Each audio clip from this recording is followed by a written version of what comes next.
Welcome to the Two Cool Parents Podcast with your host, Will and Shay. Hey, y'all. What's good?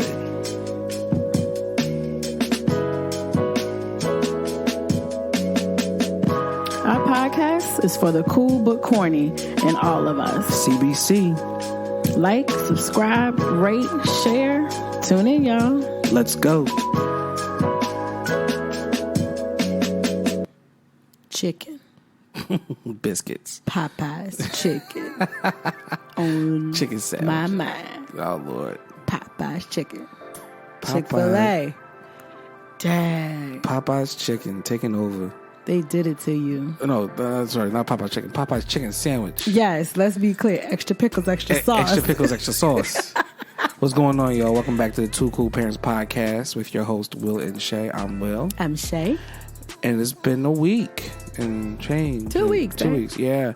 So a little update. We're going to get back to doing this weekly now. Yay, like I suggested. We have time. We're going to update you guys within that. But again, Two Cool Parents Podcast, your host, Will and Shay. You can find us on Twitter at the number 2 Cool Parents. You can find us on Instagram at the number 2 Cool Parents Podcast. And on all your streaming podcast listening services. Two Cool Parents Podcast. Two Cool Parents Podcast. And officially, I will be starting the Spotify Two Cool Parents playlist. Yay! Yeah, we out here in these streets. Let's do it, guys. Thank you again to all our listeners who tune in, who have been listening bi-weekly. We thank you so much. All of our international listeners, what's up? Hola, ¿cómo estás? Bonjour. Bonjour. Hello. Hello. Jumbo. Konnichiwa. Yeah, that's kind of the extent of where mine that's where mine is right there. Well, welcome. Welcome. Yeah. So, we're back. Updates, conversations around, again, what we talk about, how being a parent, being a person, being, married and all that in today's world. So a little update. I'm home officially again for the summer. Yay! Well, summer's almost over, so I'm telling you, I'm home for the fall. It's a winning season out here, guys. That's right. what I'm gonna call it. Yeah, I was actually just let go from my employer this time. I know you guys are probably like, "Damn, Will, you can't hold a job for nothing." Nah, it was. This one wasn't as it was for not my previous employer, but my employer before my previous employer. It gets confusing. So I did work for BB&T Bank at the time, back in 2018, and that situation led to me being let go when I thought I was actually doing right, but come to find out it was based on hearsay from the bank, and I'm still trying to figure out what's going on, if I still have a case, I don't know. Then I worked at Comcast, and that went well, and I left Comcast on my own time, and then I went to Chase Bank, and Chase Bank is a great bank. I just think that for myself, I didn't kind of meet up operationally for certain things, and it wasn't for the fact that I was being negligent. It just happened that some one-off mistakes happened, and I was totally upfront with my peers about it, and I let them know this is what you do to not get written up. And then the straw fell, the last thing, and it was a loss due to not me causing it. I can get into it. It was a loss that happened. I didn't cause it. I just didn't do the extra step of checking one thing from what I was told, and it led to a loss. So, I wish everyone who may be listening, who work at Chase Bank, especially in the market expansion teams throughout the country, the best of luck. I still will be banking with you guys. It didn't work out for me, but I still support you guys. I'm truly thankful for my G1s, my first generations who are, going to be opening their branches soon here in the Philadelphia area and all around. So you guys continue great work. You guys will see me around from every now and then. If I get a chance to stop by. But with that being said, I am fully out of banking. I feel like after not be leaving Chase, there's nowhere else I can really go. Chase has so many great products and services and opportunities that I just fully supported and still support. So I'm not going to be working there, but I still will be banking there. And I strongly urge for all you guys who are listening to, go go take a look at what they have to offer. It's pretty awesome bank, and yeah, that's my little piece there. So I'm going to be banking on myself, if you will. Yay! Banking on myself, going full-fledged for my business. Yeah, that's William me. Alexander Clothiers. William Alexander Clothier, and helping Shay with her Yellow Door Apothecary. Ooh. The Yellow Door Apothecary. Yes. So, in this time that we've been home, 3 summers straight. The first summer we had a baby. The second summer was us both being let go, and then this summer is both of us being let go. Gotta love it. You know, we take it as God's plan. You know, God's plan got us, into working and stabilizing and whatnot, and then now we got to bank on ourselves. It's not to say we aren't made for 9 to 5s. I just think that right now we have these great opportunities to build our businesses and to go forward. We have the ability to reach out to folks who can hopefully help become investors and go from there. What do you think, Shay? Yeah, I mean, that's the goal, is to, push ourselves and push our businesses, push our multiple streams of income coming into kind of fruition. And so if you see us out there on the streets, help a brother and sister out. Yeah, we're going to be in straight hustle mode. So if you see us, you see us. I mean, the goal is, honestly, when situations like this happen, I will say that Will and I are taking a proactive approach, a bit reactive but proactive, we hope. And we're working on it together. We're coming up with a plan, and we're going to, make moves. Whatever those moves may be, we'll, get to that at some point.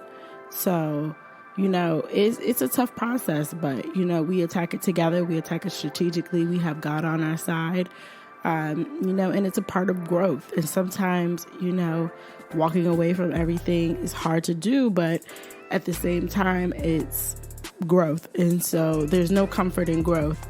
Correct.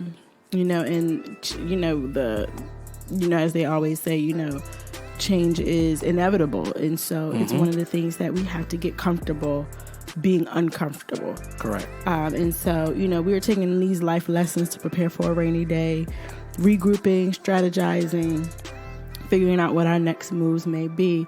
And so we just ask you to be patient with us in this time of transition. Love on us, pray for us, keep us lifted. But most importantly, as we continue to share positivity, our messages, share our businesses with friends. That's the best thing you could do. Word of mouth is basically king around here. And so, share that contact. Share, hey, I know a great person who does custom suits. Have you ever thought about a custom suit? Mm-hmm. Have you ever thought about having an event planner? Have you ever thought about, all the other things that I do? Multiple streams. Right. Shay's working on it. I'm a Jill of all trades. Right. She's finishing up her certifications in yoga. I have a lot of certifications to finish up: yoga, herbology or herbalist, and dipping into kind of like CBD-ish. Mm-hmm. Yeah, it's legal. It is. It's just so people aren't confused with marijuana. It is. THC is missing in CBD products. So THC is the what is it? Is the psychiatric drug part of it. Yeah. So THC is what you find in marijuana. It is not in CBD, or it's the legal the limits, are so low, and so it's safe. There's tons of products around, and so I would like to work on a bunch of self-care, self-help products. That's kind of where I want to go with that. Boom. So be on the lookout. We're playing with some ideas, for where to get fully established with this. So it's been eye-opening. I think this time around, for us, this has been very eye-opening. I think last year, Shay and I were talking earlier, and Shay said, in the car, that last year when she was laid off, it didn't really hit her, but this year did. And this year when I was let go, it didn't hit me like it did last year. when I was let go from the previous job. So we kind of had like, polar opposites each year. But I think this officially now makes it like, you know what? We need to double down on this. We got, as far as we possibly could, in our 9-to-5s. And there's nothing wrong with a 9-to-5. I know a lot of folks who are very successful in their 9-to-5s. For us, we are going to double down and build on what we have to build right now. I know right now we're getting a lot of mixed messages from, if you're watching CNBC or Fox Business or your local news channel or Headline News, or even Fox or, MSNBC or CNN, about a possible recession coming. And right now is the time to save as much as you possibly can. Build up your nest eggs to, have those rainy day funds available, and build up your connections. We all are now, for our generation, old enough to remember what that recession was like when we, most of us were out of high school into college and working in that time. We're now, parents. Like, some of us had parents while we were, 18. Now most of us are now parents with little children now. So we got prepared for this up and coming recession that's presumably was supposed to come within the next, 6 to 18 months. I definitely think it's coming. So it's coming around. Just how things have been going lately. So, everybody, as Will said, now's the time to definitely prepare. Sorry to kind of start this off on a little somber note. Well, I mean, being transparent. That's what we wanted to do this season, is really just kind of peel back the layers and show you guys kind of a little bit more transparency about, what really goes on, behind closed doors. So it's not just, all the stuff that's out there, the fun stuff, the social media stuff that, you could listen to a bunch of different podcasts. This is Will and I kind of just showing you the ugly side of, I don't want to call it the ugly side, but this is the real side of marriage that people have to work on. Mm-hmm. It's when situations like this happen that you really try to work together to come up with a plan.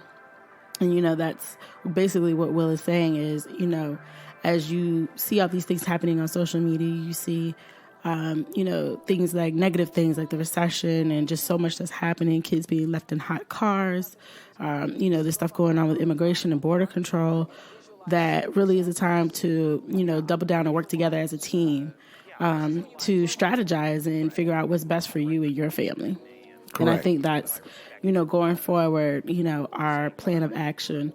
For those who don't know, I always do my full moon and new moon baths.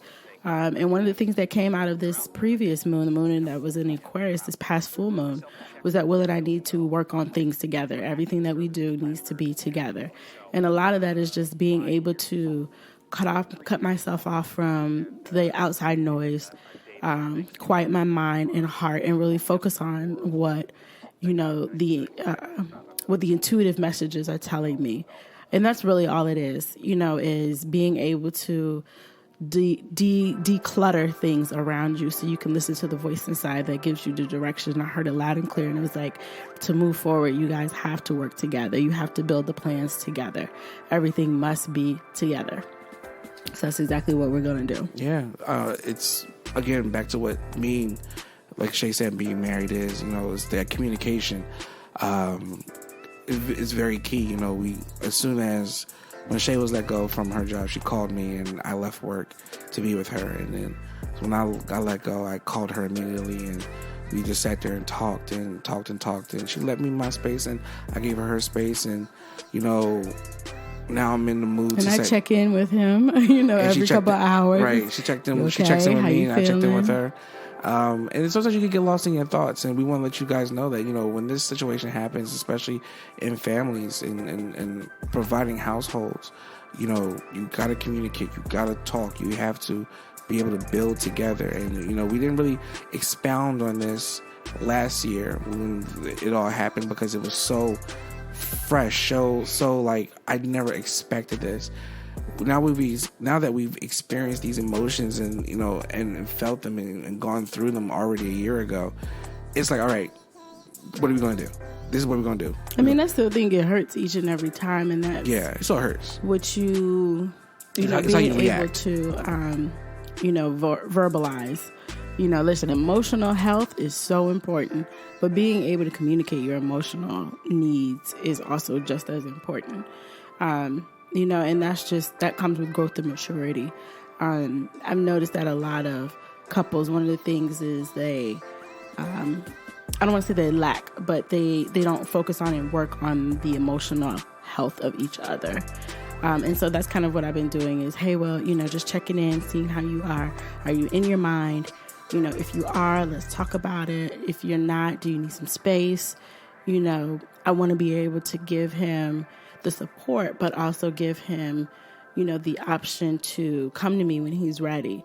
Like, for instance, last night, Will was just like, I need a moment. And so he spent the night just kind of going through all of the grief stages, so to speak, of separation.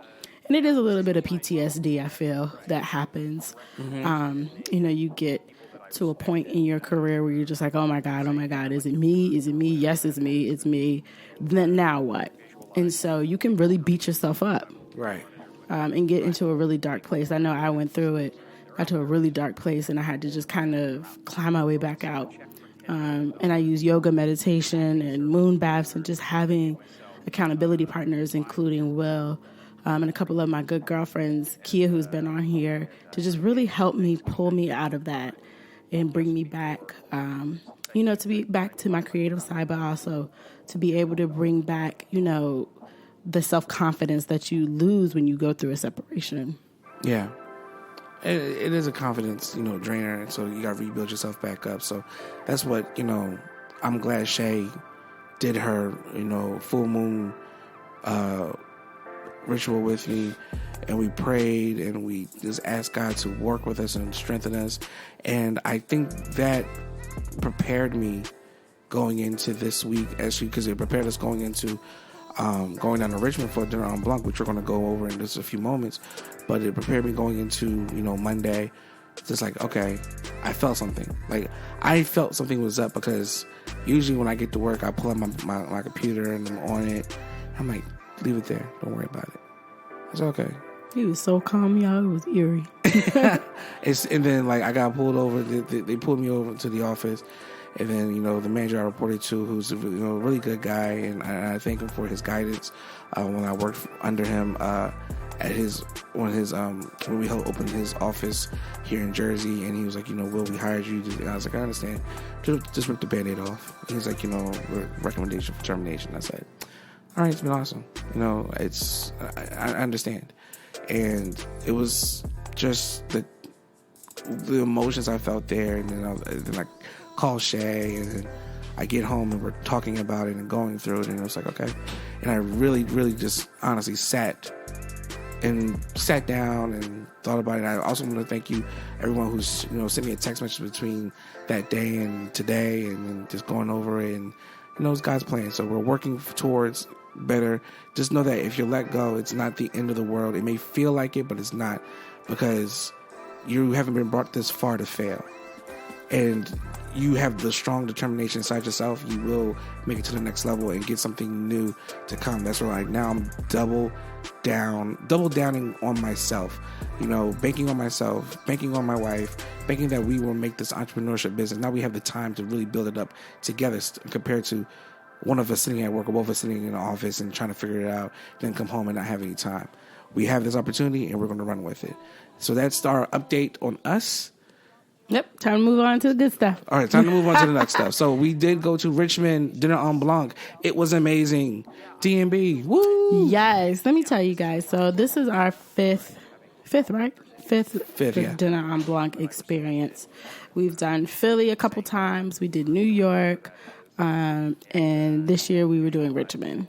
And Dinner en Blanc, for those who don't know, that is the it's a international dinner party, originally in Paris, where a group of friends come all dressed in white. They bring white tables, white chairs, white tablecloth with white decorations, and they sit down together and have a good time. Correct. So, I first was put on to Dinner en Blanc when I came to Philly. Actually, that was 2015.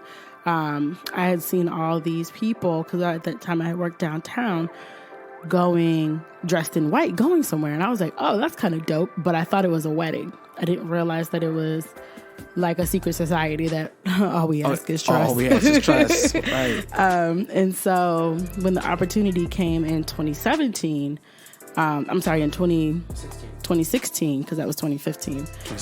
In 2016, one of my friends was like, hey, I'm not going this year. Would you love to go? And I was like, absolutely.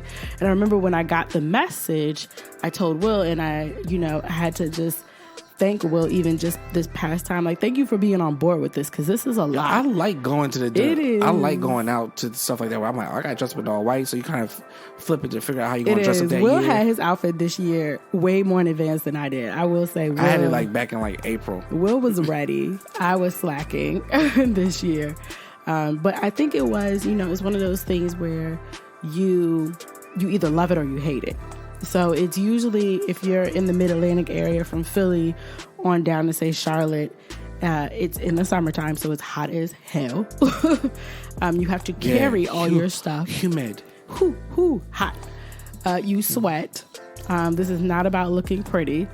But it is about fellowship and friendship. And I will say, for, our first dinner en blanc, it was an amazing experience. Will and I, we didn't know what to expect. So let me tell y'all something. Were definitely unprepared. All right, so we got food from Cheesecake Factory, and which was dope. By the time you get there, it gets a little soggy, whatever. But I wouldn't even say that was the most fatal mistake that we did. I think the most fatal mistake we did at our first DMB was red wine at an all-white party. We didn't spill it on each other. We didn't spill it, but it's just like, you do not drink red wine at an all-white party. And we bought those metal chairs. And we bought those metal chairs and the spades table. Yes. See, we didn't know. Like, there was, you could go on Amazon and just click in dinner en blanc, and you could get a whole list of stuff, shopping stuff to buy. Right. So I think that's every new person's mistake, is they just use what they have. Right. Well, I got this spades table. Then they lug in the spades table on a little... it's like a 10-15 minute walk, but it is the longest 10-15 minute walk. You're pulling it on a dolly. Over cobblestones, uneven pavements, going up hills, down hills, and then you got the elastic clips to trying to hold it, and then them joints snap off. And we see people stuff all the time. It'd be hilarious. Now I'm like Shay said, you got this whole DMB thing on Amazon where you have the brick down table, the portable table, the aluminum table that's easy to carry. Then you get like the light chairs from IKEA, and you get a tablecloth, some portable lights. But I just want to say, shout out to the folks who were selling the yes. They were selling the whole kit for $105 in the parking lot at the from where we departed from. So if you forgot your stuff, they were there. $105. We were like, y'all got chairs? They're like, yeah, it's a full package. I said, all right, y'all have a good day. The only thing that pisses me off... Hold on, let me back it up. Go ahead. So for those who don't know, it is a lottery system. So you just can't show up. So basically, you go to the city of your choice. You register to be on their wait list. If you are not an international member already. If you are an international member, usually you get put on list A, and that means you're the first people to register. What are we?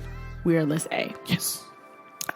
So once you pay your dues, we ain't waiting. It's $10 per person, and then you pay your actual registration dues, and it's usually about $100, $110. I think New York was the most expensive at like $115, or something like that. But the whole purpose of the process is all of this money proceeds goes to reserving the space and any security, police officers, things like that, crowd control, to help facilitate.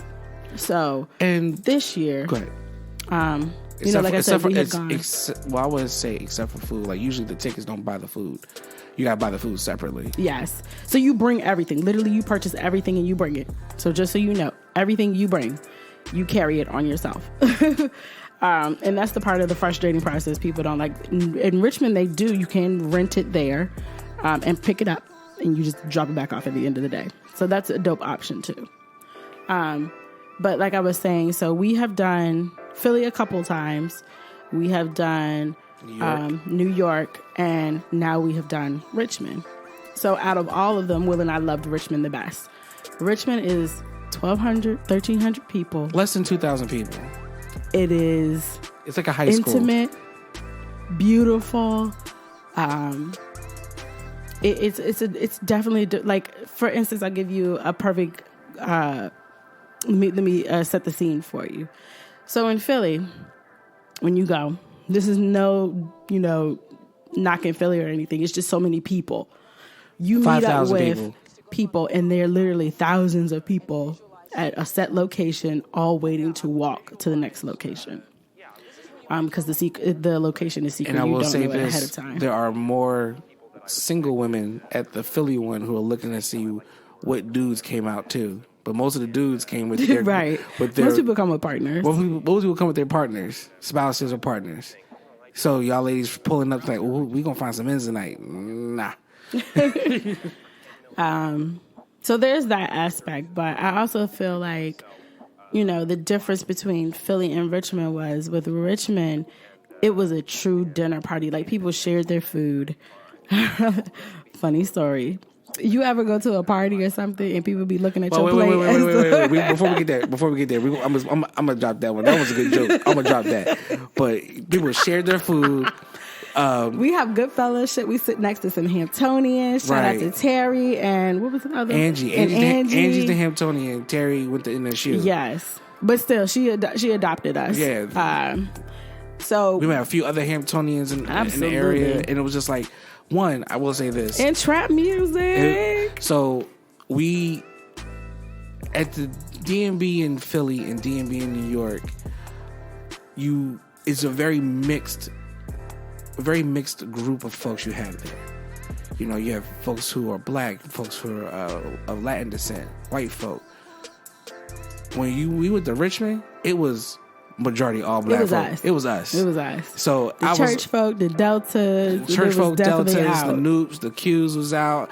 Everybody was. I was like, yo, I ain't seen this many of us at this type of event like this. It was dope to see us all in white, carrying our stuff, having a dinner party. One of our dinner mates, we were like, yeah, I'm actually attending one in Atlanta, and folks in Atlanta think it's a black folk party. They were dressed up in all white, and so we had to tell them. I believe that though in Atlanta, right in Atlanta, in DC. But I'm like, if they tell them like, no, go look on the website, you'll see it happens in every city. But a lot of folks, I think in the South, we catch on quick. We like, oh, what's the exclusive?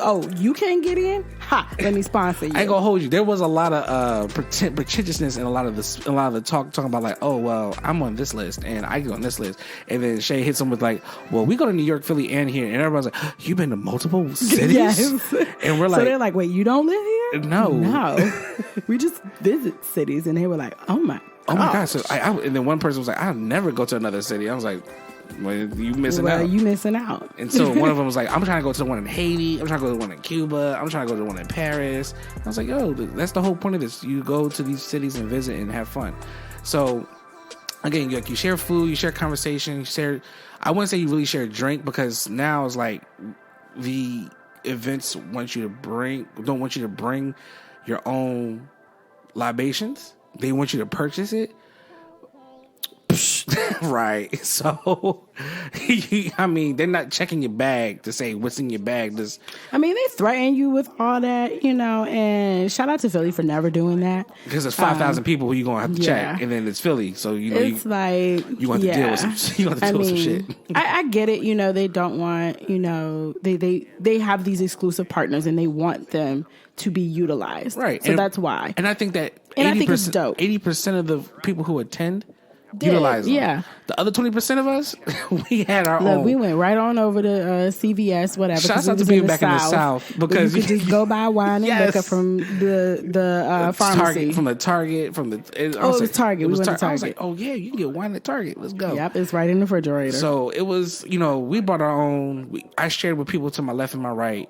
I said, have some. We actually found this great place in Richmond that has cupcakes infused with alcohol. Is called Tipsy Cupcakes on Carey Street. We will be going back there. The gin and juice is my joint. I'm going to definitely have that again when I get back down there. It was just a great time. We had, like Shay said, trap music. the party went to We about was out 10:30. on the dance floor dancing, and y'all Right. know Shay normally don't be doing this, but back I was out there having a good time. Back that ass up came on. Because nobody know who I was. Right. Perfect. I acted a fool with Shay. People started trying to record us. We was like, nope. Yeah, that one couple who was like, I was like, see, this is why we gotta leave. I was like, stop. But it was just a great time. So like, if you haven't gotten a chance to, attend the DMB, please definitely check out a dinner en blanc in your area. Right, check it out. See if you can get on the list. If you in the Philly, Richmond, DC area, I got you. Hit me up. Or I think Charlotte has one too. Yeah, most major cities do. It's just it's hard to get into certain ones. So Philly, of course, is going for the biggest in the nation right now. Right, 5,500. They beat out New York last year. So they're trying to hold that world record outside of Paris. That's too. I mean, I can see the one in Paris because Paris has a lot of space that they could do that, and they'll shut down the city for it. I think, like you told me, Shay, is that Philly's having a problem with the city trying to do that, but it's a whole other thing. But I don't think so. I think the city realizes that this is a great opportunity. Philly's this week is Thursday, and I think it's a great look for the city, especially because. A lot of people wouldn't think that Philly they would think automatically maybe New York or LA would be the biggies, but no, Philly holds the title right now. Right. 5,500 people. So, and it is a lot of people. A lot of people, and it's hot, and it's supposed to be humid this whole week. So, good luck to everybody. Yeah, good luck to everyone who's attending. This again, and this is a rain or shine event. So Will and I have been out in the rain when they've had it. Yeah, well, I mean, it wasn't raining when it happened. No, but it had rained and the umbrella flew away. Yeah, it did happen. We bought a quick, because you can only bring clear or white umbrellas, so we bought a quick umbrella, and yeah. It didn't make it. It didn't make it. But it didn't rain when we got onto the island, but that's a whole other thing. So moving on, as you heard in the beginning, Popeye's got that chicken sandwich. The joint's popping. Extra pickles, extra sauce. Hold on, I got one more thing for the dinner en blanc thing. Okay, go ahead. I just want to say this. Oh, side note, the food thing. Yes. Go ahead. You want me to do it? Yeah, go ahead. Okay, so here we go. If you happen to be on a diet, a food eating restriction type thing, this party ain't for you. This party's not for you, okay? Because there was a young lady and her friend sitting next to Shay and I. So we got our food from Asado's Tacos and Wings. Shout out to Asado's. We're gonna tag them in the post. Right. They're located on Broad Street in Richmond, right across the street, or right on not across the street, but right on VCU's campus. And we had the shrimp tacos. We had the pork barbacoa tacos. We had wings. And then our neighbor had like black bean, spicy whatever with chicken or something, and then they had cakes, I think. Crab cakes. This one had the amazing tipsy cupcakes. The amazing tipsy cupcakes. We're pouring them some champagne, some wine. We're all having fun together. All having fun. What it is you're supposed to collaborate and share. Right. This couple sitting next to us. Oh, it's called a couple. These two ladies bust out one. Hold on. First of all, hold on. Before you say this, this is the funny part. I gotta set it up. Hold on. This is the funny part. We were at the Hampton table, just so you know. Okay. And we're all laughing and joking about school. And when somebody doesn't go to higher education, and no knock to anybody who didn't finish or anything like that. But they sitting over there with the salty face because they don't know what we talking about. It's like we were having a conversation, all of us were in it, and then someone brought up the school thing, and then we all just transitioned to the school conversation. And even the one, even the lady from who attended NSU, she was like talking with us. She jumped right in. She was like, "Yeah, I know about y'all because a Battle of the Bay." Shouts out to HBCUs, but shouts out again to HBCUs. Shouts out to Steph Wardell Curry for sponsoring the Howard University golf program to come back. That's a great thing. We'll talk about that another one later. But as we're having this conversation, they get a little whatever. But again, back to the food thing. They come over because they were taking pictures. They forgot the napkin wave. They couldn't take the napkin wave. So in dinner en blanc, you wave a napkin. It starts dinner. That starts dinner. So and there's a sparkler event. And the sparkler is at the end dinner. And then there's the party. So they come back like, oh, we about to eat. We were taking pictures. We forgot to do the napkin wave. I'm like, okay, cool. They bust out their food. I'm like, oh, they got like this nice fruit salad type thing. It was nice. I was like, okay, cool. Salad. Then they bust out the salad, and I was like, okay. I thought that was the first course. I thought that was the first course. Nah, this was the whole joint. And then I'm sitting there with my, watermelon champagne mix. Shay got her little wine mix. I'm pouring a little champagne into my neighbor's cup, into our other neighbor's cup. And then I see them pour green smoothie into their champagne glass. I'm not knocking the healthy. I'm not knocking the healthy joint. We need to be. But we need to be there. I was like, okay, cool. And then all of a sudden she sees us eat. She's like, oh, what you eating? I'm like, no, it was once we started eating the cupcakes and we was like, no, it wasn't the cupcakes. It was like I had my taco. She said, what you eating? And I was like, a taco from Asados. What's Asados? On Broad Street. Oh, I never been there. Okay, well, you want some? She's like, no, I'm good. What you guys eating? She's like, oh, we got crab cakes with spicy beans as well. Oh, okay. Where'd you get that from? Where'd you get that from? The kitchen or something? Oh, no, we brought it. Okay. And then she just over there just eating herself like, I'm eating my greens. It's like all on our plates. Yes.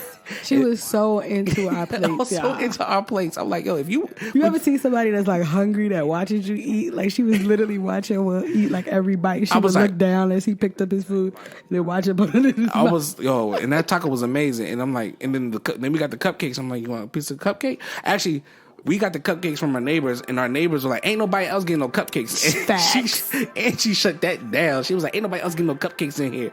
And then the girl put in on the cupcake. And the girl who looked to our left was like, I want a cupcake so bad. Oh my gosh, they were staring at because we was like, oh my God, this cupcake is delicious. It tastes like gin and juice. I had the rum one, and then Shay had the gin and juice. And then I was like, y'all know, Shay had the gin and juice. It turned out to be the best one. The gin and juice was the best one. I was like, the peach one. I had the peach drink, but I was like, yo, this is bomb. So, but it creep up on you though. So, moral to the story is, keep your eyes on your own plate. Keep your eyes on your own plate. and if you want some food, you better bring something to share to get something. It's a bartering system now. I mean, but that's really what Dinner on Block is all about. It's about making connections, sharing food, having fun.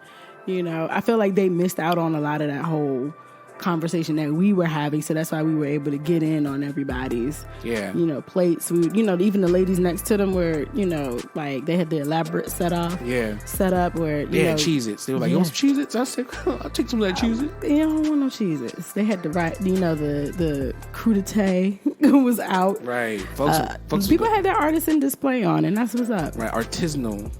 Artisanal displays going on. And just so you know, you can get funky with your outfits. Keep it white. Try to please no more off whites. If you're going, dress code is white. If you're going to Dinner on Blanc, white. That's it. Buy your whites in January, February, March. That's it.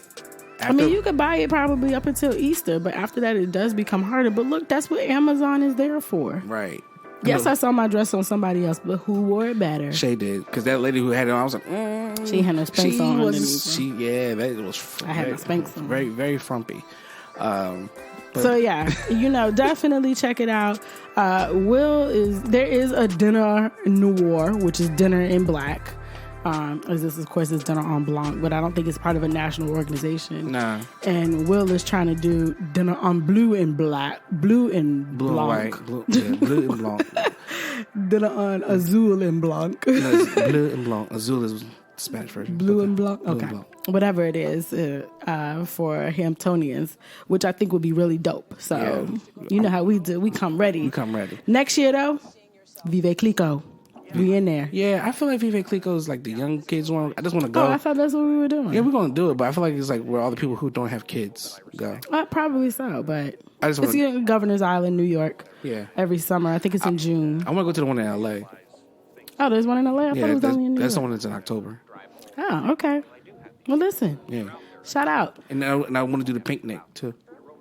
Yeah, so, I just... the picnic. I just feel like that is so... I'm so hood. I feel it. I haven't seen any hood pictures. Let me just put that out there. I haven't seen like that. But I will. But I just feel like that's what it's about. I'm pulling up looking like Cameron. I was just about to say that. Like somebody is gonna have pink Nextel, pink a full pink hat, Cameron suit on. No. They do. I've seen it. They look very stylish. Like it's just. I already got my pink outfit set out. I'm ordering it. We'll just be having stuff in advance, and I just be like throwing it together at the last minute, looking like who did it. I'd be so unprepared. Shay be waiting till the last. I'm like, Shay, come on now. I ordered my stuff back in April when we were both working. Facts. I clearly was not. I was ordering yoga mats and stuff, I think. Right. So priorities. on to the next one.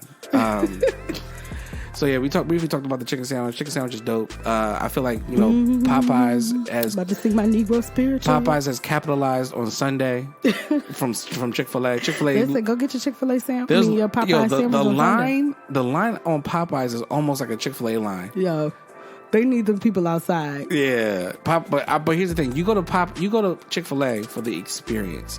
Like my pleasure. My pleasure. Thank you for coming in. Almost, yeah. I will do that for you. They'll come to your table, get you a drink, come back. You know what I mean, for the refill. I'm with it. And you pay for what the experience. You're paying for the experience. But that dry piece of chicken is not good. Yeah, I mean, even when the spicy joint dropped, it was decent. But I'm like, now when I'm thinking about Chick-fil-A, I'm like, Chick-fil-A. I don't like Chick-fil-A's bread. That buttery bread, nah. So now we have Popeyes, and that Popeye sandwich, for some people are like, oh, it's nasty, or my stomach can't take it. Maybe you had the original. You need to get the spicy. Don't get the original. Get the spicy. Extra sauce, extra pickles. Extra sauce, extra pickles. It'll change your life. Right. I mean, you can get the combo if you want. I don't know. Yeah, I don't need the fries. I don't need the fries and the drink. Even though that Fanta was calling my name. Fanta, don't you wanna? But nah, I was like, ooh, that is strawberry too. But no. Shout out to the strawberry Fanta. Oh gosh. I mean, it was a chicken sandwich. You gotta have the strawberry juice. Right. It was either that or the grape. Grape. So we ended up with it on an A to F scale. What did you rate? On an A to F scale, I'm giving it a strong B+. Okay. Oh, the reason why I think, a strong B+ is just, I don't want to give it an A because I feel like there could be some room for improvement. But right now, I think that the only room for improvement was like if the original would have tasted much better. But I've only had the spicy, so I'm not going to give it a super A. But if I give it all around for the spicy, the spicy gets an A. Definitely. See, I'm giving the spicy an A. I feel like you have to get it with extra sauce, extra pickles. Extra sauce, extra pickles. That's the A part. Yeah. And ours was hot and fresh. Hot and fresh, like when you bite into it, it was hot. Like my sister is, she works from home here on a couple days a week, and she brought me a sandwich, and my wife Shay was like, "Try it out." Listen, Will did not want to give me a morsel. I bit into it. I said, "Damn!" In my head, I didn't say that out loud. And Shay's like, "So how is it?" I said, "Give me a minute. I just want to savor this." And then my sister Liv, she's like, "How is it?" I was like, Give me a minute.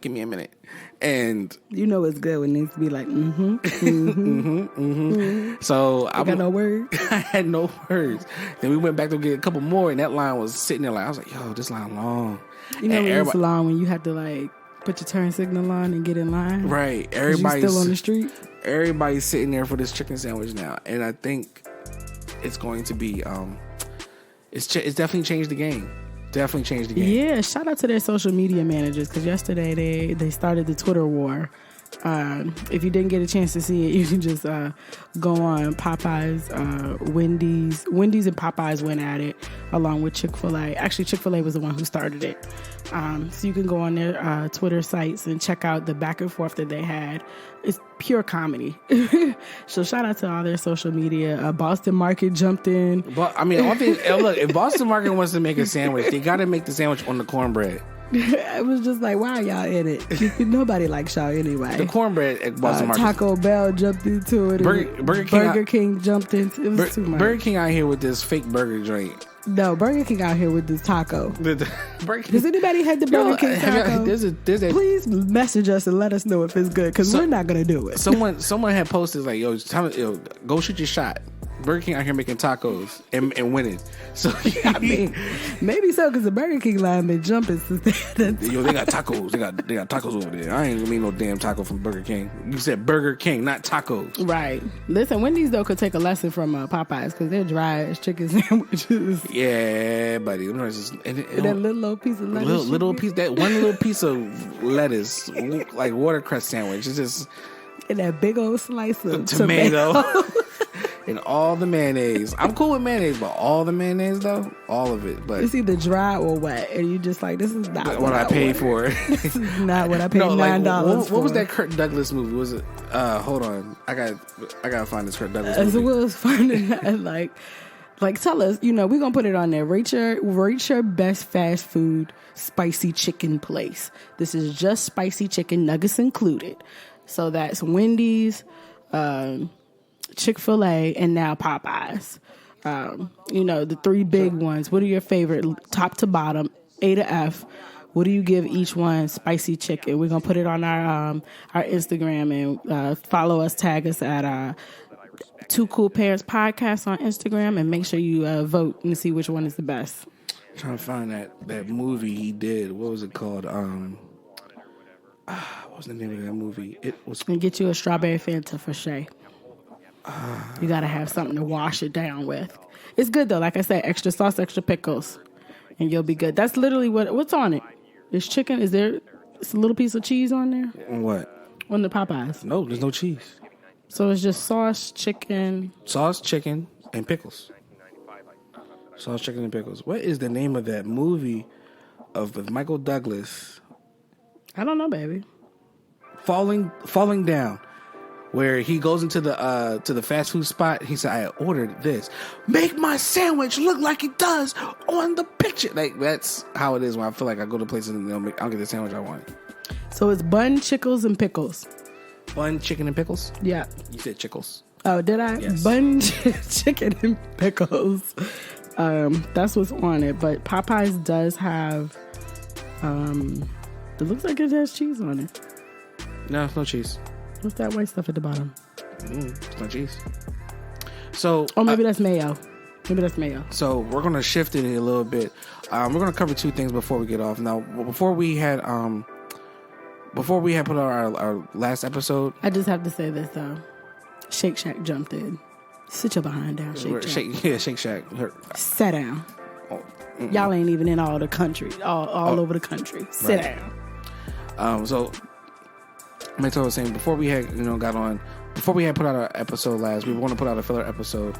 We never got a chance to because of work obligations. But of course, around that time we had those two mass shootings that happened here in the country, and it really hurt our hearts. And we definitely were praying, and we definitely sent out positive energy and good prayers to the families who were affected by that. In today's in our country today, I feel as though that we're still trying to figure out what's going on with besides the gun control piece. We need to really label who are attacking these people as domestic terrorists. This is again the media playing with it, putting up these images of the people who did commit these horrific crimes, and trying to say, oh well, this is what they look like. No, put that picture up that you would put up if the person was a person of color. So I just I partly applaud the media now because now they're finally getting on it to say they're domestic terrorists. I did attempt to watch Fox News during that time for like 2 minutes. Shay actually commended me for watching it. But, they are trying to spin it a whole different way. It's not a sense of gun control. It's a sense of the rhetoric that's being said at the top. I see that recently that, 45 has, kind of stepped away from saying certain things a little bit. But, just the way that our rhetoric is today towards people of color, whether you're black, Puerto Rican, Mexican, or anything of Latino descent, basically all brown people. Any brown from the Middle Eastern countries or North African countries, this is a time for us to band together to show in solidarity that this isn't how we want to be portrayed. Voting time is coming up very soon. We affected everything at a base level to then have an effect at the top. The quote unquote squad or two of the squad members of the Democratic Party who those four women of AOC, the representative from Minnesota, I forget the other two ladies. I do apologize. Two of them weren't unable to enter into Israel, and I'm thinking my brothers and sisters in Israel. I don't know why you're doing that because they're about social change, and you guys are about change as well too. Change for the better, change for mankind to be better. So I just felt as though that in today's world we need to figure out what's going on to fix it. Again, that's my little political piece. I just been hurting a little bit watching it, and it's like now I'm getting back into the politics side of things. At first I stepped away because I felt like it was too emotional, but now seeing and really going back into it and diving into it, we got to really change things now. We're coming into that prime time of year for the primaries and, the Democratic presidential nominees. Please watch, please listen. Don't believe everything you see online. Research it first. Do your research on your candidates. Do your research on your candidates. Ask them the hard questions. We do know this is politics. Politics. I believe in government, but I hate politics. So, challenge them. Keep them accountable. That's what we do at the local level to keep those on the national level accountable. Put a pin in that, babe, because that is... You can do more to affect your local government than you can the national government. People don't realize the power that they have if they just band together at the local level to hold their politicians accountable. There are local elections that go on, sometimes yearly, bi-yearly, for superintendent, governor, lieutenant governor, all of these things. If you don't know those roles, look them up and what they do, how they affect the everyday lives. Look at those addendums that they put on the amendments or addendums that they put on the ballots so that you can make an educational vote, instead of just allowing things to happen in your neighborhoods, in your community where you live. This is where you can go. And if you don't like what's going on, you can run, you can vote, you can get 500 signatures to say, I know 500 people. Right. If you don't, I know at least 250, and that's usually enough to get started. And start holding little meetings to get your name and voice out there. It's so important that you take action at the local level, because that really affects or changes the local mindset. So I'll give you a perfect example. I'm originally from Virginia, the state of Virginia. Virginia was a traditional red state for many, many, many, many, many years. Well, originally it was a Democratic state, which, if you all know the history behind the Democratic Party, was almost like the Republican Party is today. And then it flipped to become Republican the Republican state is the current Republican Party. It used to be that for many, many years. Probably like all of the early 90s, 2000s. Somewhere along the lines, things started changing at the local level. Different kinds of people started moving to Virginia for economic purpose, specifically Northern Virginia and Greater Richmond area, parts of Greater Richmond, but mostly the Tidewater area. So we had a lot of different groups who had different beliefs, and these people were holding or running local elections and local offices. So the first things that flipped were the local houses, and then it bubbled up into, our gubernatorial races, our lieutenant governor, and things like that. Yes, we still have, oftentimes we have Republicans and Democrats, and I hate to use those party names. It's not something that I really care to use, because I feel like a lot of people mostly are moderates. Correct. They just identify with one. Right, but they like to group people into, Democrat, Republican, socialist, whatever. I know some Democrats who are very Republican. I know some Republicans who are partially Democratic. So, regardless of where you fall on the scale, whether you're completely left, you're completely right, or you're somewhere in the middle, I think the reality is get involved and stay abreast of your local politics, because it really flips and shows how things can be affected on the national level when you have those people who hold the same ideals as you or who want the same values as you to push forward for a national agenda. So the reason why I say that is because if you vote somebody in office in your home state that believes in pushing education, if that's something that is core to you, when they go to Washington, they're going to push education, because you as a constituent can write a letter. You can call them up on their office. They want to hear from you. And a lot of times we as Black people don't take advantage of that. The congressional offices want to hear from you because that's the power. That's what keeps them in office. Correct. So utilize the power that you have. Get out and vote. Be seen. Be heard. And for our generation and the younger generation who didn't go to the polls when, that during the 2016 election, we're hoping that everyone gets out to vote. As you can tell and see, these are what's going on. And I hope that everyone is, after the burning shock of 2016, ready to get out, ready to get to the feet to the street, talk about it. I do not support 45. They can say he's the president of the United States. Cool, that's him, but I do not support that. And you're gonna hear people say the opposite. But again, Get out there, support your local politics in your city, your town, your township, your village. You know, because up in parts of Pennsylvania, there's tons of villages. But again, support city, township, support those and build upon county. those. Because think about it, like Shay said, it starts from the bottom to the top. So when you shake up a can of soda or you shake up a bottle of champagne or anything, you see the bubbles flowing from the bottom to the top. So when you pop that cork, it then explodes. That's where we have to support from the bottom to the top, and it will all change. So that's my piece and my soapbox for what we politics. do for politics and what we didn't get a chance to really touch on 2 weeks ago during the mass shootings that transpired in Texas and Ohio. And just to round that out and close it out, you know, it's, you know, one of the questions I brought Sorry, to today. Sorry, they're cutting the grass in the background. To Will was, you know, school starts soon.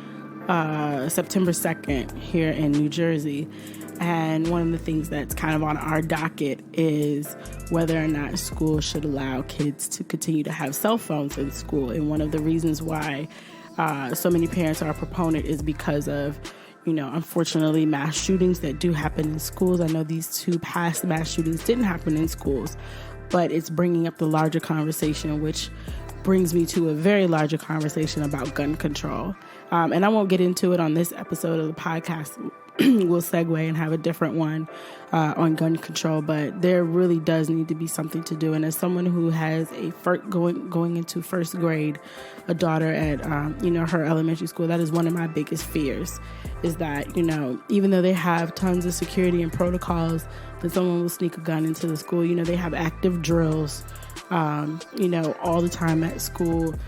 I think that having kids with their cell phones is important, you know, just that's the day and age we live in. We don't live in the age where Will and I went to school where you could just walk in and be cool. You know, you handled your differences, you know, on the blacktop or you got, you had your tit for tat and then you moved on.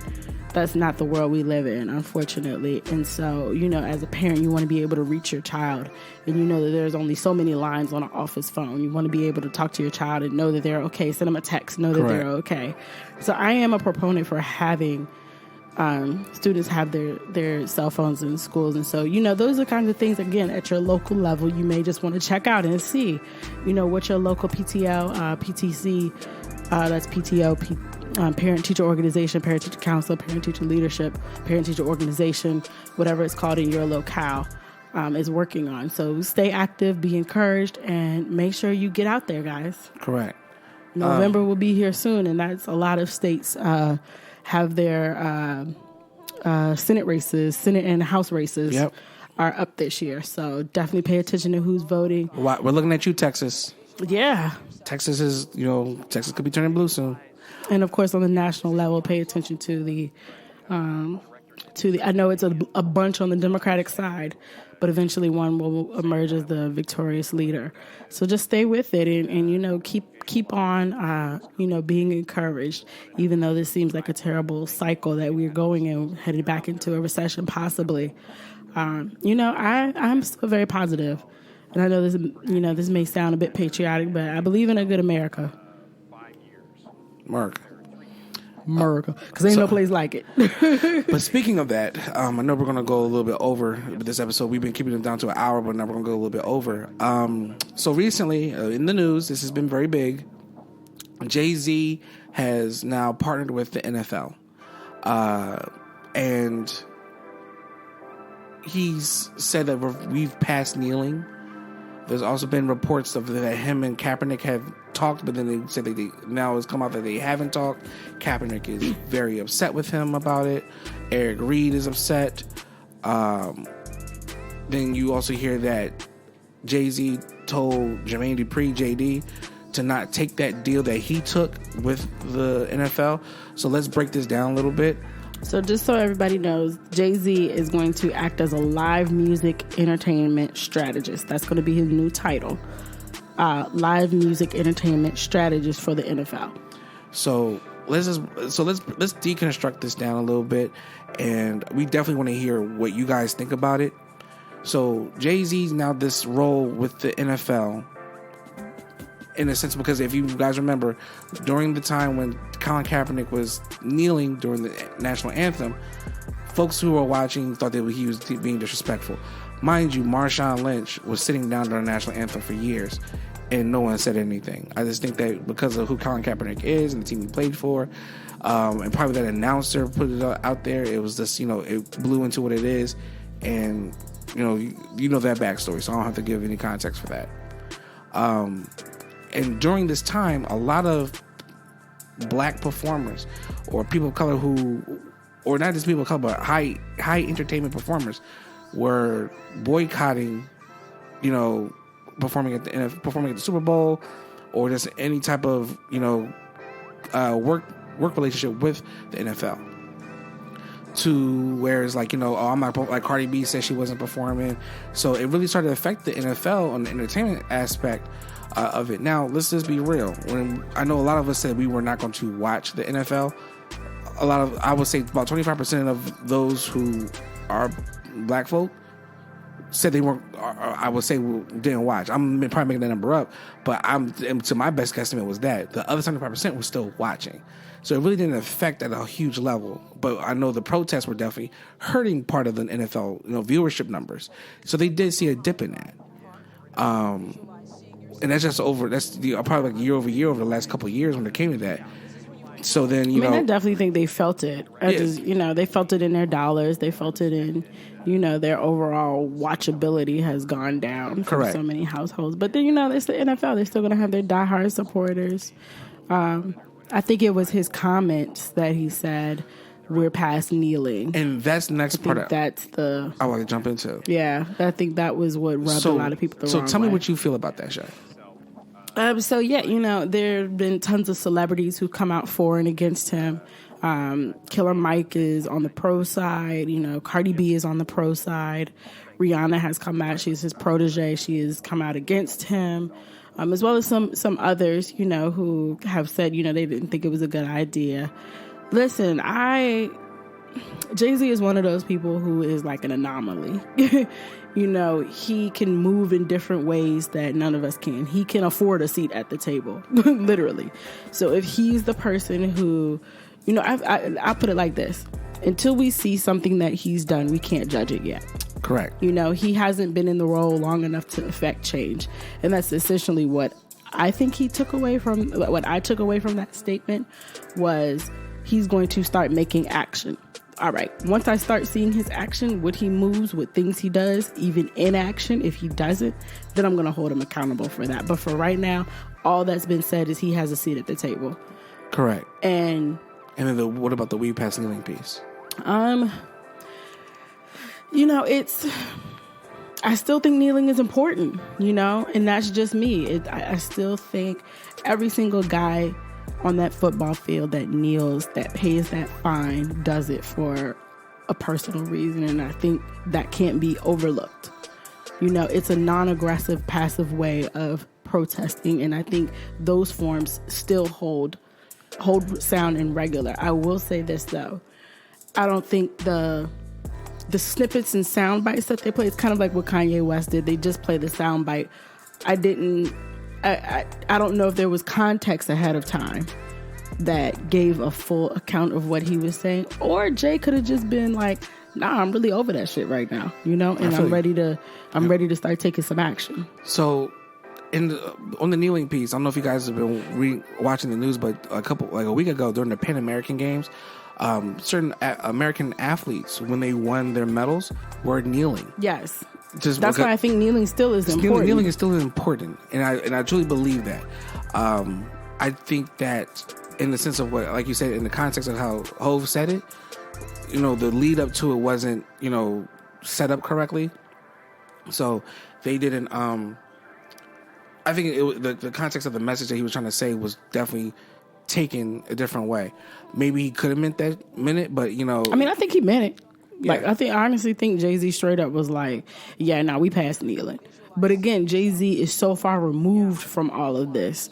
He can, like I said, he can afford a seat at the table, but I think he's removed from certain aspects because he lives a life of luxury. Right.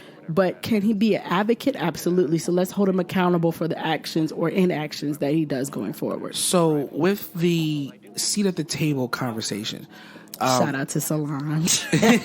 now, Elevator so I'm Solo. gonna take it to the newest part that we have that just came out, that Jermaine Dupri was offered the same exact position with the NFL, but Hove told him to turn it down, and Hove took that position. Do you think that if Jermaine Dupri would have had that position, that it would receive this type of publicity that it's receiving now? No, I'm not a fan of Jermaine Dupri. Is he in? Listen, like, there's a reason why Jay-Z probably called him and told him, like, nah, dude, and it was probably because he knew this deal was coming at some point. And to quote Jay-Z, you can't knock the hustle. Right. Like, for real, this is the dude who invented, I'm not a businessman, I'm a business man. So let me handle my business. Damn. Exactly. So can he be an advocate? I will say this, though. Jay-Z has the capital. Jay-Z has the platform. I don't think Jermaine Dupri does. And we were having a conversation about this before I got let go at work, and we were just discussing that I believe that the same that you just said, Jay-Z has the platform. Jay-Z has a lot more of the notoriety, absolutely, compared to Jermaine Dupri. And a lot of celebrities do back him up. Correct. I mean, Jay-Z with the whole title thing, the Rock Nation piece. Absolutely. It definitely holds a lot more weight. I'm not saying that JD's So Def movement in Atlanta was nothing. I just think that Jay-Z has more clout. Let's call it what it is.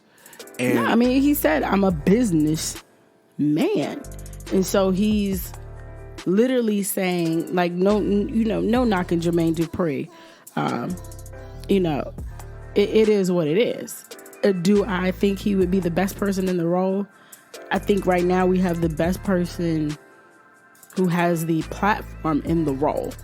Like, you can't get higher than Jay-Z. So who else could it be? Like, that should be the conversation. Who else would you put in there? Right. Would you put another rapper? Would you put another business mogul? I would put Diddy in there, So we actually brought that up as well. Yeah. So I don't know if you guys remember, but the owner of the Carolina Panthers, I believe he had passed away about a year and a half ago. And Diddy was talking about purchasing. Yeah, he was really going hard. He was really going hard for it. So let me just back it up so I can build the pretext for this. There's a show called Ballers that comes on HBO, and it stars Dwayne "The Rock" Johnson. Shouts out to The Rock. Congratulations on your wedding. I don't know you personally. Him and Lauren. She looked beautiful. But congratulations. I know them personally. I know, right? I'm like, yeah, him and Lauren. Right. I followed them on Instagram, so yeah. She held out for 11 years, shawty. But hold on. But besides that, sorry. So in that show, 2 seasons ago, The Rock's character was trying to purchase a football team, and in this season, he was receiving a whole bunch of roadblocks to try to get the team and try to do this and try to do that. And it was like, trying to get into that social circle to do that. They have the guy that plays Shooter McGavin and Happy Gilmore plays the Jerry Jones type character who owns the Dallas Cowboys. And, they were trying to maneuver and try to get in and so on and so forth. Also to bring the team to Las Vegas. But then, of course, we're talking about the Raiders. But he was met with roadblocks. So to bring that back into real life, into today, Diddy was trying to purchase a team. I think that Diddy didn't have the connections inside the NFL circles. Now that Hove is in that circle now, and we're going to wait to see what happens, you're going to see, and I guarantee it, within the next 5 to 10 years, Jay-Z's going to own a football team.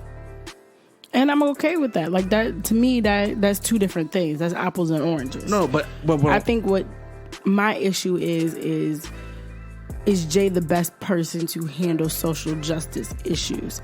What I want to see him do is, all right, first things first, when you get in office, no more fines for kneeling. Like, that's what I want to see. Well, yeah, that's going to probably... the action that I want to see. That's going to probably be a build-up. He knows we're... Like he said, we're past kneeling. Take the fines off, Jay. No. So take the fines off. He's not there yet. He got to get his foot in the door. He's in the door now.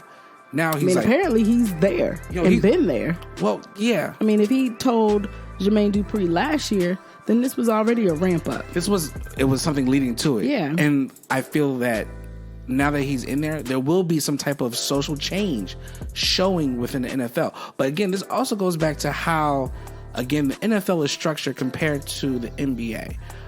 We talked about this a little bit briefly on last season's episode, where in the NFL, the NFLPA, the NFL Players Association, is different from the NBA PA, NBA Players Association, especially when it comes around the CBA, the Collective Bargaining Agreement. I know for a lot of y'all are like, oh, he gives me acronyms. So I'm gonna break it down. When the NBA had collective bargaining agreement discussions several years ago, it broke down the television rights. It gave players a lot more power in the league to do what they feel is comfortable for themselves. Compared to being signed to a 6-year, $100 million deal, they now can do 3 years at $120 million, $150 million as you see today. The NFLPA is different. Now you see players getting these guaranteed contracts, but in that same regard, the NFLPA doesn't have really much power because the NFL holds the power. Now, the difference between the NBA and the NFL, again, when it comes to the NBA, you see all 6'9", 10 frame of LeBron James. When you go into the NFL, when Odell Beckham Jr. puts on that helmet, you see the team. You do not see OBJ because you cannot see his likeness until you get a close-up. When that camera pans out and you see the play running, that's the NFL team. That's not a player. I mean, and that's the difference between, I think, probably, the major reason why there's a difference between the NBA and the NFL having so many social justice issues. Because what happened? Because the NBA, you don't see this in the NBA. You don't see players kneeling. They all... Well, they stand together. They stand together. And, like, for instance, like when the Donald Sterling thing happened, when he was telling his side chick, like, don't be around the black players, and the LA Clippers came out of the tunnel and threw their jerseys in the middle of the court. Exactly. They all worked together. Adam Silver and the board of governors said, all right, he got to go. Absolutely. And that's what I mean. It's like it works. I'm not saying it's a perfect system at all. Correct. I still think there are improvements. There's still improvements, yes. But, you can see the differences. What I feel the NFL, and guys, this is just Shay talking because I don't know, like Will knows all of this like the back of his hand. I feel like there's so many issues with the NFL because the players, like Will said, don't have a lot of rights. I don't know if that's true or not, but that's what I feel. I feel like the NFL, like Will said, when you put on that helmet, you become a part of the team, and it's about the team. It's not about you. The issue is, yes, the entire team is affected by social justice issues. So, yes, we all should be doing it as a team. However, the problem, I think, is there has not been an advocate for the players, and I'm hoping that Jay-Z comes in. Correct. And Thank you for bringing it back full circle. I was going to bring it there. That's my whole point. This advocate to say, yes, Black lives matter. Yes, brown lives matter. Yes, these individual players' lives matter. And that's the thing about... Here's why. That's the thing about the commissioner for the NBA, Adam Silver, is big about the social justice aspect. You have these players who are bigger than life in NBA who also care about social justice, like LeBron James, the Steph Currys. You have those players that do that. In the NFL, these players cannot become bigger than the league itself. And that's what the NFL... That's kind of powerful now that you think about it. Like, think about I see it when you think of Russell Westbrook. Yeah, it's like Russell Westbrook in the NBA is a huge star. He has a voice. Russell Wilson. He is a part of the Seahawks team. Correct. So it's like, he can't be higher than the Seahawks, so to speak, even though he is the highest paid NFL player right now. I guess what I'm getting at is, it's hard. I feel like it's harder for NFL players to really contribute and work together as teams to fight social justice. So I'm hoping that Jay-Z's appointment comes in and actually advocates on their behalf. Whereas with the NBA, they're able to bond together to do it together and be like, this is what we feel. This is how we feel. Like there's so much brotherhood in that NBA. We were talking about the Fab Five. They are still like, these are legends that, like you said, are bigger than, the NBA. They fight for something. They fight for, like the guys in Detroit. They pushed the envelope. They pushed the regulations. They weren't happy with the status quo. Correct. So together they worked to, all right, we're going to change the face of the NBA, and they did. Correct. And each year we have a group of guys who do that, who push it a little bit further. Correct. And that's the thing. Like, I was just telling some other folks, I was like, you know, David Stern, when he took over the NBA back in the, you know, I think it was like the mid 70s, early 80s, he helped create that storyline message where it's like, you know, the Magic and Bird storyline. I mean, Bill Russell had it, Wilt partially had it, you know, the Clydes and them, they partially had it, but the NBA was in a different realm then. But then came, you know, Bird and Magic, and then came the Bad Boys, then came Michael, then came Allen Iverson, Kobe, Shaq. You had these players build up to where these players are now standing on the shoulders of giants before them to build that up.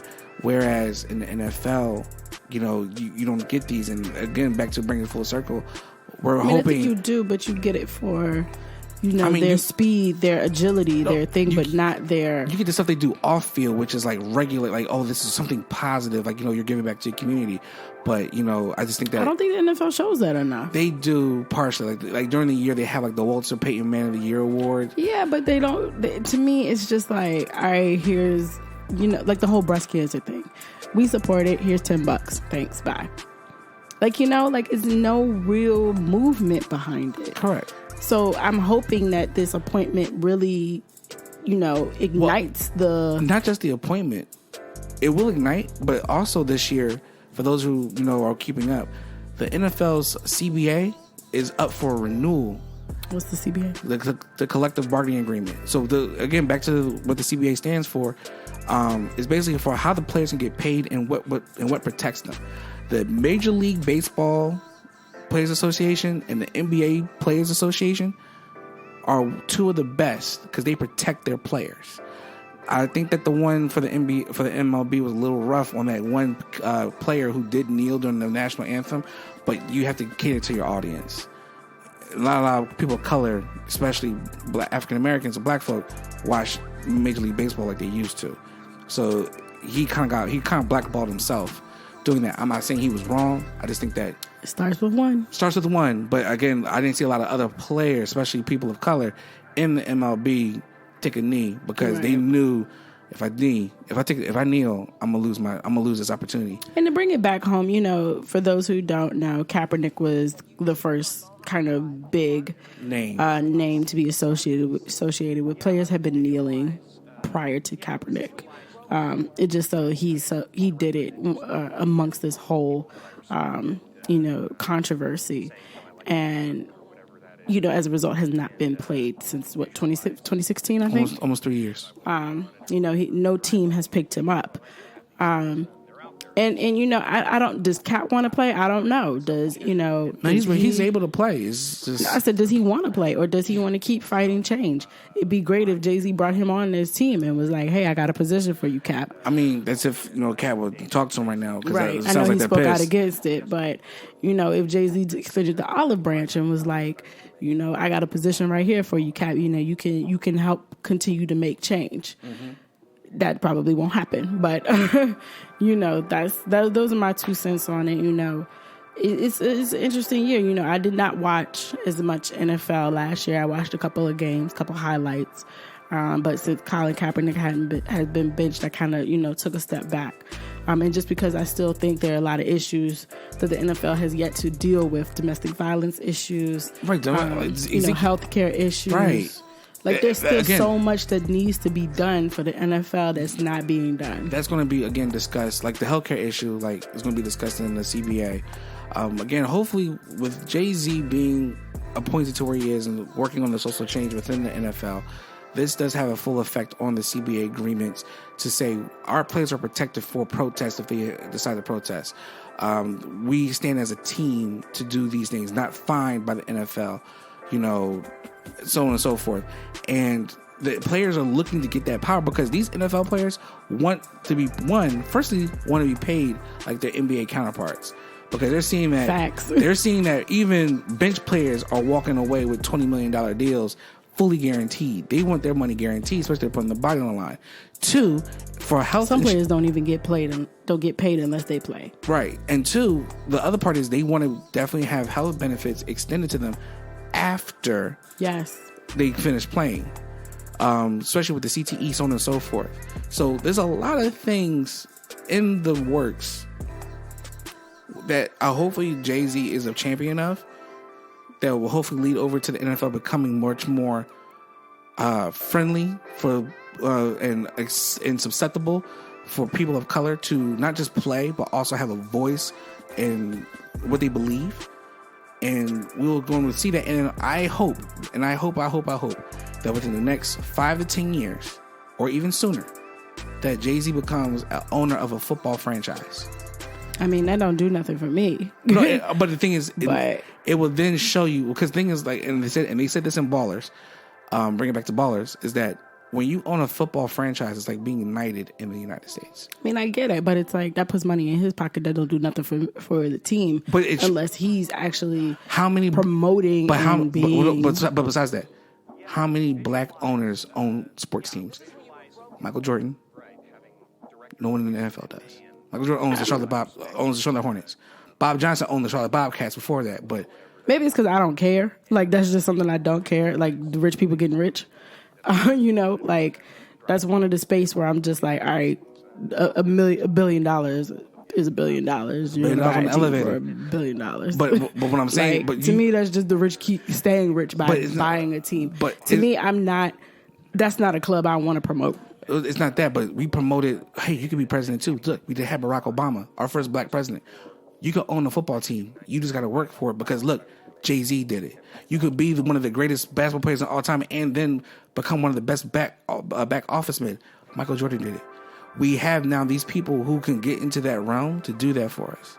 They showed us that. I understand it's capitalism at its best. Yeah. They capitalized on the opportunity to take I don't like Michael Jordan either, because he makes really expensive shoes that I do wear. I mean, they're cute. Jordans are made for girls. Jordan 1s are made for girls. Say less. How are you the devil come against the sin? It's serious. It's like how are you the devil condemning the sin? It's the same thing as just like, all right, they're out there making billions of dollars. They go out and buy $1 billion team. Until something changes, until they affect change, I don't care. But that's the thing. They haven't. But Michael Jordan hadn't. But the thing, change. Jay-Z probably won't. That's my problem. Jay-Z probably won't. Like you said, he's a businessman. He's about his business. Okay, I truly think business it's a selfish endeavor. Okay, I'm glad you're seeing the glass half full or half empty. I'm the other part seeing it half full or half empty. We can say that he has. No, you just like, black opportunities for black people. Because now in there, because that's the stuff that drives individuals like myself. Like, you own a team, babe? I would love to own a team. If I could own the Sixers one day, I would do it. Really? Yes. Seriously? Damn right. Skippy. Guess I gotta get my 76ers on. Well, that's what I'm saying. It's like there's opportunity out there for them to not just affect change, but also show the change. Guess what? I'm a black man and I own a football franchise. When the first time you ever seen this in your lifetime? Now. I guess it's good. It is good. There Anytime you go. There's a first of black, it is good. That's the change. Maybe I just don't want Jay-Z to win it. Well, here's the thing. So I just looked up the wife of the former owner of the Texans owns the Texans, the McNair family. They own the team is worth $3.8 billion today. The 4 children may have a stake in it, but if Hove wants to buy the Texans, he could with Beyonce's help. He got $4 million. Him and Beyonce together. He got $4 billion. Him and Beyonce together could purchase the Texans and have that joint rocking, or purchase, or I won't say purchase the Falcons because no, I like the guy from Home Depot.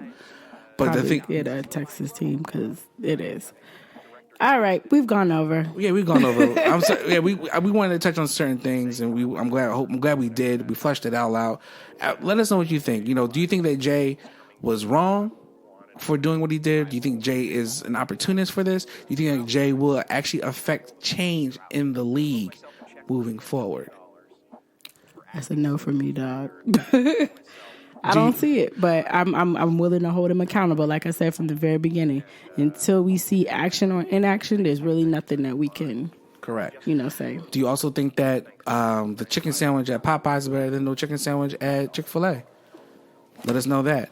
And then also, again, be transparent, be open communication with your spouse, your significant other, your partner, especially when things change in your life around jobs, around, other opportunities in your life.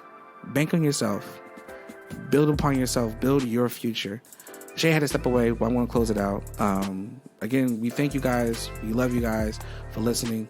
Again, shouts out to, my teammates who I worked with over the last 6 months. I love you guys. I appreciate you. Thank you for all your well wishes and your prayers. Continue to do what you do and continue to keep us in your prayers, you guys. We're going through, but we're going to make it out. Again, you can find us on Instagram at 2 Cool Parents Podcast. That's the number 2 Cool Parents Podcast. You can find us on Twitter at 2 Cool Parents. You can talk to us on Instagram. No, not Instagram. Or whatever. Just hit us up on social media and we'll talk to you guys. You will start seeing a lot more advertising for our current businesses that we're going to be doing. So please be on the lookout. I'm looking forward to doing this full time. Please keep being your prayers, keep sharing your prayers, and we will definitely see you guys later. Love, peace, and we're out. Thanks for listening. Bye.